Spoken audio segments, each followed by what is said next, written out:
네, 음성을 잘 발달시키셨습니다. 그렇죠? 저희 집사람 말이 그렇습니다. 음성을 잘 발달시키셔서 참 찬미를 흐뭇게 하신다고 그럽니다.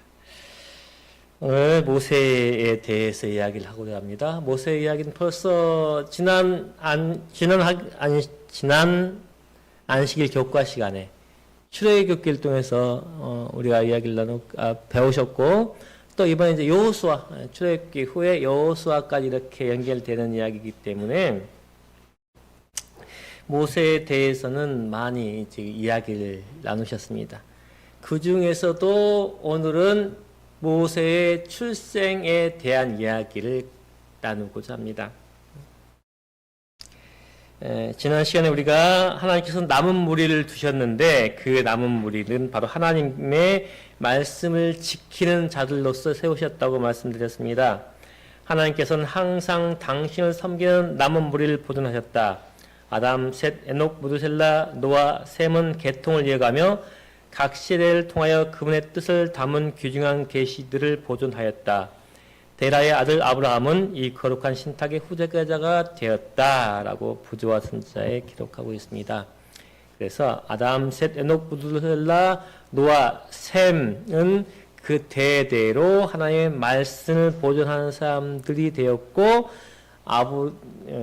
노아 홍수 후에 이제 아브라함이 그 대를 이어서 선택된 자가 되었다고 하는 것입니다. 그래서 아브라함은 갈대아 우르에서 하나님께서 내가 너에게 보내는 땅으로 가라 하신 말씀을 듣고 갈대아 우르를 나와서 가나안에 살았고, 가나안에 기근이 들어서 애굽에 잠깐 들어갔다가 나온 다음에 계속해서 가나안에 살았고, 아브라함의 아들인 이삭, 야곱이 그 대를 이어서 가나안에서 정착했습니다.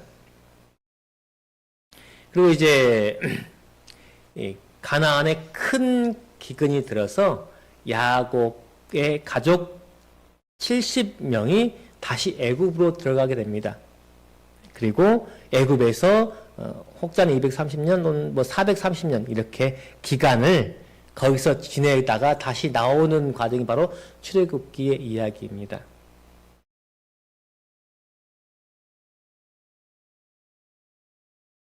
창세기 46장에 이렇게 기록되어 있습니다. 야곱과 함께 애굽에 이른 자는 야곱의 자부 외에 66명이니 이는 다 야곱의 몸에서 나온 자며 애굽에서 요셉에게 낳은 아들이 2명이니 야곱의 집사람으로 애굽에 이른 자의 도합이 70명이었다. 출애굽기 1장에서도 이렇게 말합니다. 야곱과 함께 각기 권속을 데리고 애굽에 이른 이스라엘 사람 아들들의 이름은 이러하니 루벤과 시므온과 레위와 유다와 이사갈과 스불론과 베냐민과 단과 납달리와 갓과 아세리요 이미 애굽에 있는 요셉까지 야곱의 혈속이 모두 70인이었더라. 야곱의 몸에서 난 아들 사람이 70명이랍니다. 야곱의 아들이 12명, 딸도 하나 있고, 형제가 5이 넘으시는 분, 6, 7이라고 하시는 저기 장로님. 저는 이제 4명, 제 아들들 4명이고, 제 형제는 5명. 저희 어머니로 통해서 나온 명이 한 20대여섯 되는 것 같아요. 저희 아버님, 어머님 해가지고. 제가 좀 많이 나와서. 형제들도 2 낳고, 3 낳고, 그래가지고, 꽤 됩니다. 장로님 몇 명, 형제가 몇 분이세요? 원래 10명, 원래 10. 예. 아. 맞아요. 살살 가기 시작하시죠. 저희 형제들도 첫째가 아들이었다는 것을 어머니께서 가끔 1번인가 2번 말씀하신 것 같아요. 그리고 이제 그 밑으로 이제 지금 있는 큰 형이고, 그래서 저희 어머니께서 그 슬픈 이야기 하셨는데 참 쉽게 말씀하셔요. 그냥 시름시름 앓더니 그냥 죽더라. 그렇게 딱 한마디 그만하시고 말하셨어요. 예전에는 그랬잖아요. 예, 약이 없으니까. 네. 그래서 6 형제였는데 저희 5으로 줄어서 지금 5이 그래도 저희 집은 아직 시름시름 갈 때는 아닙니다. 저희 맏형이 저보다 11살 많으니까 요즘 올해 딱 66, 5 된 것 같습니다. 근데 지금 야곱이 120세 가까이 됐는데 그래도 자식들이 하나같이 다 살아있고 기근 때문에 뭐 애굽으로 가긴 했지만 그 자식들이 다 살아서 지금 뭐예요? 애굽으로 가는 참 복을 누리고 살았던 것 같습니다. 하지만 바로 앞에 가서 야곱이 바로 앞에 가가지고 기도를 할 때에 말을 할 때 자기가 인생이 고단했다라고 합니다. 그렇죠. 왜요? 자기 형 속여가지고 장자권 뺏어가지고 다시 우르로 가가지고 우르에서 또 외삼촌에 사기당해가지고 살다가 다시 돌아오는데 또 그 자기가 사기쳤던 형한테 죽음 당할까봐 그렇게 고민하고 가나안에 들어왔는데 또 어때요? 이런저런 일로 쫓겨다니고 결국은 마지막 자기 사랑하는 아내 그 중에 아내가 둘이 있고 첩이 둘이 있었는데 그래도 사랑하는 아내에서 태어난 누구? 요셉은 짐승한테 잡아먹겠다고 형제들이 옷을 가져오고 그런 고단한 생애를 살았는데 그래도 이제 요셉이 어디에? 네. 애굽에서 총리가 됐다는 소식을 듣고 이렇게 가족을 다 데리고 애굽으로 내려가는 것입니다. 그래서 그곳에서 이제 터를 잡고 살게 되는데 출애굽기 1장 6절에 요셉과 그의 모든 형제와 그 시대 사람은 다 죽었고, 근데 뭐 야곱도 죽고 요셉도 죽고 마지막으로 요셉도 죽고 요셉의 형제들도 다 죽고 그런데 요셉과 그의 모든 형제와 그 시대 사람은 다 죽었고 그런데 이스라엘 백성은 자손은 야곱 생육이 중다하고 번식하고 창성하고 심히 강대하여 온 땅에 가득하게 되었더라. 이 이스라엘 백성들이 애굽에 내려가서 사는 땅이 고센 땅이었는데 그 고센 땅에서 이스라엘 백성이 생업이 아주 생육이 중다하고 번식하고 창성하고 심히 강대했다. 그래서 애굽 백성들 숫자보다 더 많아졌다. 그렇게 표현해요. 겨우 몇 년 만에? 길게는 400년, 짧게는 200년. 네. 하여튼, 뭐 이렇게. 그래서 이스라엘 백성들이 애굽에서 나올 때 70명이 내려갔는데 출애굽할 때는 장정만 20세 이상으로 세진 숫자가 몇 명이었다고요? 60만. 그래서 추정하기는 남자 여자 다 해보니까 한 200만 명 정도. 200만 명.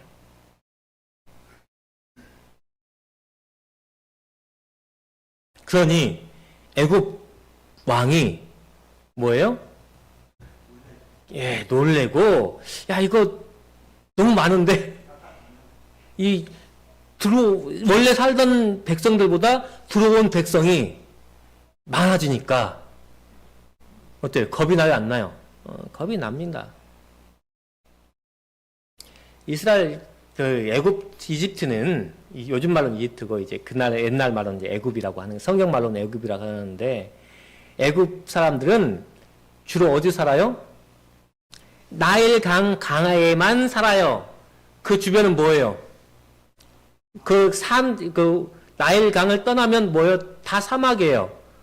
그러니까 봄에 저 높은 산에서 눈이 녹아가지고 물이 내려오면은 그것이 강이 넘쳐요. 홍수가 나요.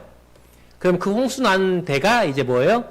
흙이 좀 쌓이고 그래서 그 물로 농사 짓고 사는 거예요. 그래서 이 이스라엘 백성들이 산 고센 땅이라고 하는 것은 저 나일강 상류도 중류도 아닌 저 하류예요. 그래가지고 거기는 비옥한 삼각주, 그러니까 이 바다하고 강하고 만나가지고 거기에는 항상 물이 넘쳐요. 그리고 그 물이 저 위에서 내려온 흙이 그냥 쌓였어요. 그래서 삼각주라고 되게 넓은 곳. 그래서 거기가 비옥해요. 그래서 요셉이 머리에 있어가지고 목축업, 즉 양과 소와 나귀를 말을 기르려면 뭐 해야 돼요? 풀이 많아야 돼요. 그러니까 풀 많은 곳으로 가서 살아라 한 것이 고센 땅이에요. 그러니까 생육이 중다하고 강대에서 온 땅에 가득하게 됐다. 새 왕이 일어나서 애굽을 다스리더니 우리가 그들에게 대하여 지혜롭게 하자. 두렵건대 그들이 더 많게 되면 전쟁이 일어날 때 우리 대적과 합하여 우리와 싸우고 이 땅에서 갈까 하노라. 지금 우리나라가 이민을 뭐 안 받아요. 그렇죠? 왜 그럴까요? 인구는 주는데 이민을 안 받아요. 그렇죠. 그렇습니다. 나라가 바뀔까봐. 미국이란 나라는 원래 이민국가예요. 그렇죠? 거기에는 사는 사람이 없었는데 사는 사람이 있었죠. 원인디안들. 근데 인디안들 다 쫓아내고 자기 나라 땅이라고 유럽에서 건너간 사람들이 자기 나라 땅이라고. 예, 그 다음에 이제 철도가 놓일 때와 그 다음에 또 금이 많이 발견될 때 이제 아시아 쪽에서 많이 몰려갑니다. 그래서 LA에 가장 큰 이민족 마을이 있는데 바로 차이나타운. 그 다음에 한국 코리아타운. 뭐 그런 것들이 이렇게. 근데 거기 가면은 영어 하나도 안 쓰고도 평생 살 수 있다고 합니다. 그래서 워낙 그러면 남미 쪽에서 올라간 히스패닉이라고 하는 스페인어 쓰는 사람들 원체 미민 국가라서 지금도 이민을 받고 있고 뭐 트럼프가 이렇게 아무리 뭐 막아도 불법 이민자들 많고 그 사람들이 지금 솔직히 경제를 먹여 살리는데 정책을 지금 뭐 그렇게 다 쫓아내는 바람에 미국도 물가가 올라가가지고 서민들은 못 산다고 합니다. 워낙 원체 물가가 관세 때문에 물가가 올라가가지고 그러니까 이 나라를 유지하는 데에 외국인이 이렇게 들어와가지고 자기 민족보다 더 많게 되면은 나라가 불안하죠. 그러니 바로가 이렇게 말합니다. 우리가 두렵건대 그들이 더 많게 되면 전쟁이 일어날 때 우리 대적과 합하여 우리가 싸우고 이 땅에서 갈까 하노니 뭐 하자고요? 그 사람들을 노예 상태로 만들어버리자. 그래서 감독들을 그들을 위해 세우고 그들에게 무거운 짐을 지워 괴롭게 하여 그들로 바로를 위하여 국고성 비돔과 라암셋을 건축하게 했다라고 그래요. 그냥 노예로 만든 거죠. 돈도 주지 않고 먹을 것만 주면서 일을 시켰어요. 근데 그때 건축 방법이 뭐예요? 다른 거 아니에요. 벽돌 굽는 거예요. 벽돌 구워가지고 쌓아 올리는 거예요. 얼마나 힘들어요.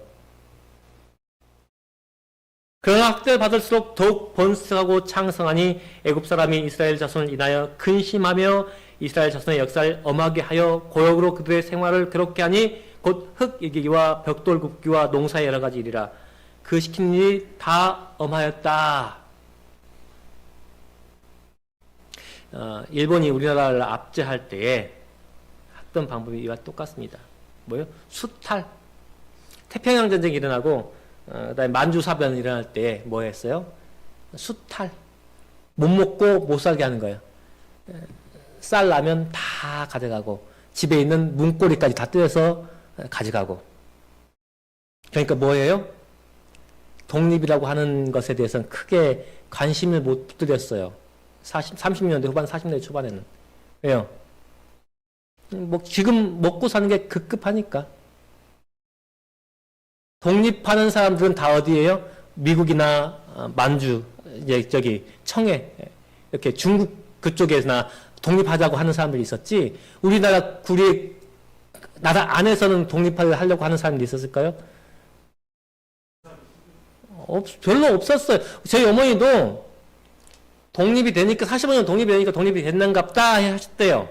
그때 우리 어머니께서 39년생이시니까 저희 아버지는 33년생이시고 그냥 학교 다니다가 또 뭐 하다가 독립됐다더라 하니까 그냥 독립이 된 거야. 그러니까 일반 백성들은 독립에 큰 의미를 두지 못해요. 왜냐? 살기 바쁘니까.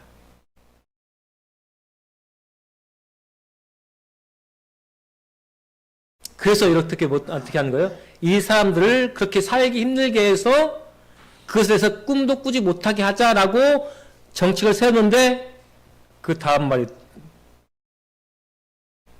뭐예요? 아무리 힘들어도 애를 더 잘 낳고 더 잘 살고 그러니 결국 뭘 해요?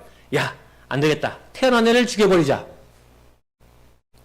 그리고 누굴 죽이자? 남자를 죽이자. 남자 사내 아이를 죽이자. 애구방이 히브리 산파 십부라라 하는 자와 부하라 하는 자에게 일러 가로되 너희는 히브리 여인을 위하여出산할 때에 애기 받을 때에 살펴서 남자애는 죽이고 여자애는 그를 살게 해라. 요즘 다 병원 가서 낳잖아요. 저희 집 아이들이 물어보면 저희 집 내 아이가 다 물어봐요. 자기 고향은 어디냐고 물어봐요. 넌 유생병원이야. 내 딸 다 유생병원에서 낳았거든요. 똑같은 분이 양거승 박사라고 지금 병원장 하시는 분, 산부인과 잘 보셔요. 그분한테 내 딸 그분이 받아줬어요. 워낙 제가 돌아다니니까. 지환이는 가산에서 낳고 은환이는 남양에서 낳고 또 아림이는 주안에서 낳았어요. 주안교회에서. 또 채림이는 광련교회에서 낳고. 근데 태어나긴 다 위생병원에서 낳았어요. 쟤들 고향은 위생병원이에요. 근데 예전에는 다들 할머니들이 받아주셨잖아요. 할머니들이 받아주셨어요. 근데 저도 제가 총각 때 제가 다니던 교회 목사님의 사모님이 첫째를 낳다가 사산을 했어요. 이렇게 2번 감았대요. 그래서 나온 중에 지식사. 예전엔 그런 일이 많았잖아요. 낳고도 저희 둘째 형은 운목에 났는데 한 며칠 지나니까 그래도 꾸물꾸물해서 살았대요. 너무 힘없이 태어나서. 뭐 옛날에는 이런 일이 많았잖아요. 그러니까 사로 위장해서 남자애들은 다 죽여라. 그렇게 명령을 한 거야. 근데 어때요? 히브리 산파들이 하나님을 두려워해서 잘 받아주고 또 변명하기를 히브리 산파는 너무 건강해서 내가 가기 전에 이미 얘를 다 낳아가지고 씻기고 있더라. 그러니 다시 바로가 뭐라 그래요? 야, 그러면 안 되겠다. 모든 국민이 나서서 히브리 남자아이를 다 죽여라. 바로가 그 모든 신민에게 명하여 가로되 남자가 나가든 너희는 그를 하수에 던지고 여자아이든 살리라 하였더라. 그 이야기가 이제 이집트 왕자라고 하는 애니메이션으로 이렇게 딱 나와서 또 그 당시의 모습을 좀 또 영화로 보여줍니다. 또 십계라고 하는 영화에서도 그걸 보여주고요. 참 한 민족을 말살하기 위해서 이렇게까지 정책을 폈다고 하는 것은 이 바로의 고민이 얼마나 심각했는지를 좀 알 수 있습니다.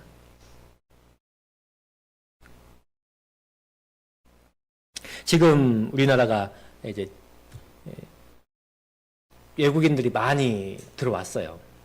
그리고 그 사람들이 이제 집단을 형성해서 또 일을 하고 그래서 지금은 이제 어쩔 수 없이 우리나라도 뭐 해야 돼요? 다민족 국가가 돼야 됩니다. 지난번 말씀드린 것 같은데 제가 체리미를 전학시키려고 전화를 했더니 혹시 조선족 아니냐고 물어보더라고요. 아빠가 전화를 하니까 혹시 아니면 다문화 아니냐고. 왜요? 저 그냥 내국인인데요. 그러니까 왜 그렇게 물어보셔요? 하니까 선생님이 하신 말씀이 예전 학교 전화할 때마다 그 질문을 꼭 받을 거라고. 부천이 그렇게 많대요. 부천에 외국인, 특히나 조선족이 그렇게 많대요. 그리고 서울신학교 앞에 거리가 한 거리가 한자로 다 가게가 써 있는 데가 쭉 있어요. 안산에는 더 심하답니다. 안산은 한 학교가 아예 다문화가 아니라 외국인 학교 비슷하겠대요. 80%가 외국인이래요. 그래서 이 거리 하나 지나면 한국인이 많고, 초등학교가, 거리 이쪽은 러시아인, 조선인, 조선족, 이렇게. 특히나 러시아인이 이렇게 많대요, 안산에. 그래서 우리도 안산 다문화 선교센터가 있고, 거기에서 지금 그런 일을 많이 합니다. 왜 그렇게 다문화가 되면 가장 위험한 것이 바로 우리 집장님이 말씀하신 대로 사회 분열이에요. 아직까지는 우리나라가 그런 것을 준비가 아직 덜 되긴 했습니다. 하지만 앞으로는 뭐 해야 돼요? 바뀌어야 돼요. 바뀌어야 돼요. 그래서 우리 교회도 이런 외국인 선교에 대한, 그래서 여기서 들어와가지고 우리나라에 거주하는 사람들에 대한 선교에 대해서 큰 관심을 좀 가져야 될 텐데, 지난번에 어느 목사님께 말했더니 벌써 다 끝났다고 다른 교회가 다 선점했다고 막 그렇게 말씀하시긴 하더라고요. 그런데 지금 바로가 이렇게 히브리인에 대해서 두려움을 갖는 이유는 딱 한 가지입니다. 뭐예요? 자기 왕자가 무너질까 하는 거예요. 그리고 또 한 가지, 사단의 계략입니다. 뒤에 나오는데, 왕과 그의 모사들은 고역으로 이스라엘 자손들을 괴롭히고 그들의 수를 줄이며 독립정신을 분쇄하려고 했다. 이런 방법으로 저들의 목적을 달성하기에 실패하자 그들은 더 잔인한 방법을 구하냈다. 이래 성격상 명령을 수행해야 할 입장에 있는 산파들에게 히브리인의 남자아이는 출생할 때에 죽이란 명령이 내렸다. 사단은 이 일의 선동자였다. 뭐라고요? 사단은 이 일의 선동자였다. 누가 그 일에 개입했다고요? 사단이요. 왜 사단이? 지금까지는 사단이 공개적으로 모습을 드러낸 적이 없습니다. 사단이 무엇을 획책했다라고 하는 사건이 없어요. 아담이 낳은 가인과 아벨이 태어났을 때 가인이 아벨을 죽였어요. 그렇죠? 그런데 그것에 사단이 개입했다라고 하는 말씀이 있습니까? 아니요. 그 후에 사람이 악해졌다라고 말해요. 근데 사단이 공개적으로 그들에게 개입해서 계획을 세웠다라고 말이 없어요. 그런데 이제 사람들이 번성하고 민족을 이루고 하나님께서 누구를 공개적으로 아브라함을 택하셔서 그 민족을 이루게 하셨어요. 그 아브라함 민족을 통하여 누구를 나오게 하시겠다는 계획을 세우셨어요? 예, 구원자 예수님. 그래서 사단은 이스라엘 민족, 즉 아브라함의 계보 중에서 난 아들들을 다 죽이기를 원했어요. 사단은 이 일의 선동자였다. 사단은 이스라엘 백성 가운데 구원자가 나리라는 것을 알았으므로 창세기 3장 15절에 여자의 후손이 내 머리를 상하게 할 것이다 한 그 예언, 그리고 한 민족을 택하셔서 그 민족에서 구원자가 나게 하시는 그 계획, 사단은 이스라엘 백성 가운데 구원자가 나리라는 것을 알았으므로 왕으로 하여금 그들의 자녀들을 멸하도록 하여 하나님께서 계획하신 바를 좌절시키고자 하였다. 누구의 뜻에 적극 반하는 행동을 하는 거예요? 하나님의 뜻에 반하는 행동. 이스라엘 백성 중에서, 즉 아브라함의 자손 중에서 구원자가 날 그 계획을 완전히 뭐 하기 위해서? 말살시키기 위해서, 숲으로 돌아가기 위해서 사단은 이 일을 하고 있는 것입니다. 그러나 산파들은 하나님을 두려워하여 감히 그 잔인한 명령을 수행할 수 없었다. 여호와께서 산파들의 이 같은 행동을 용인하시고 그들을 번영하게 하셨다. 왕 그들의 계획이 실패한 것을 보고 화가 나서 더욱 긴급하고도 광범위한 명령을 내렸다. 그는 전 국민들에게 속절없는 희생물을 찾아서 학살하도록 요구했다. 누구든지 히브리 남자 아이는 다 죽이라.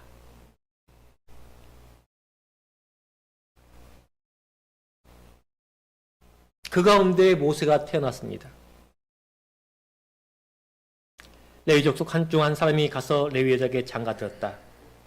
여자가 잉타의 아들 낳았더니 준수함을 보고 3개월을 숨겼다.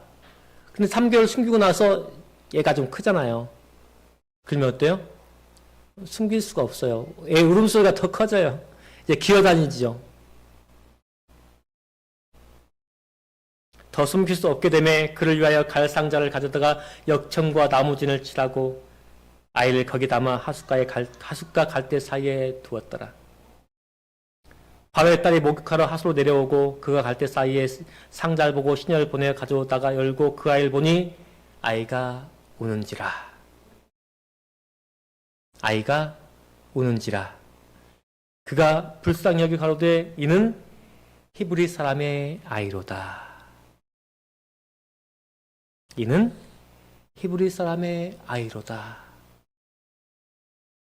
뭐 하는데?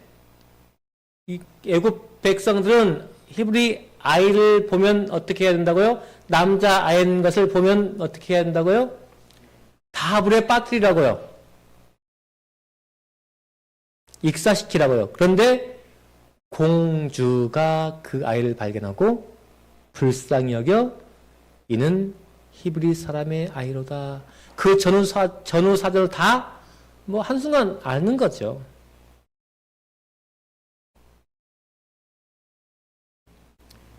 그런데 지금 뭐예요? 바로의 딸이 그에게 이르되 이 아이를 데려다가 나를 위하여 젖을 먹이라. 내가 그 삭슬 주리라. 이렇게 보면 그 나오죠. 누나가 그것을 갈대 상자를 어디다 둬요? 궁 가까이 둡니다. 그리고 멀리서 지켜보고 있어요.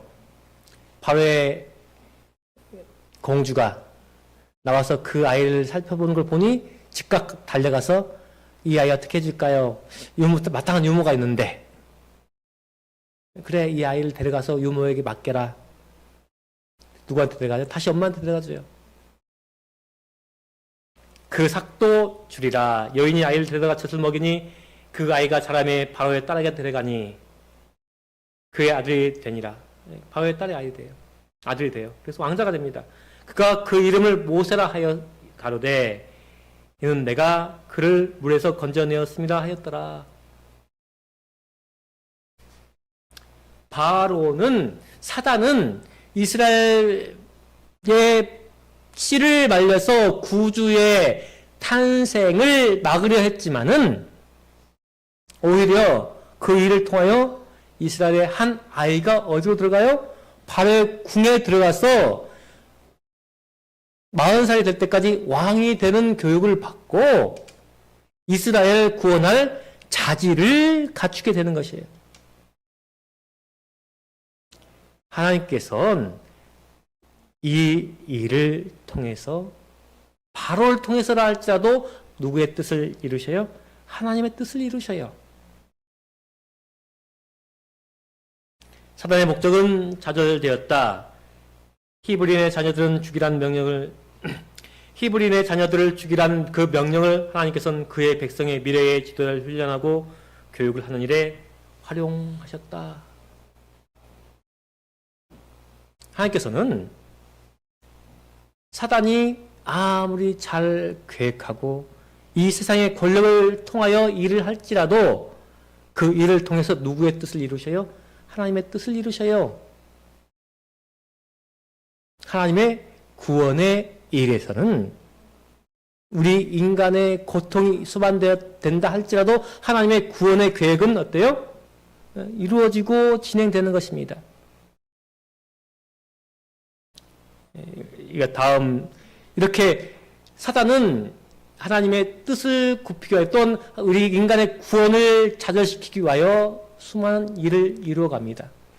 다음 시간에 제가 또 예수님의 탄생에 대해서 살펴볼 텐데 그때에도 사단은 계획을 하고 하나 예수님을 쓰러뜨리기 위해서 노력합니다. 하지만 그때에도 하나님께서는 하나님의 뜻을 그 일을 통하여 관철시키시고 이루십니다. 우리의 생애도 마찬가지입니다.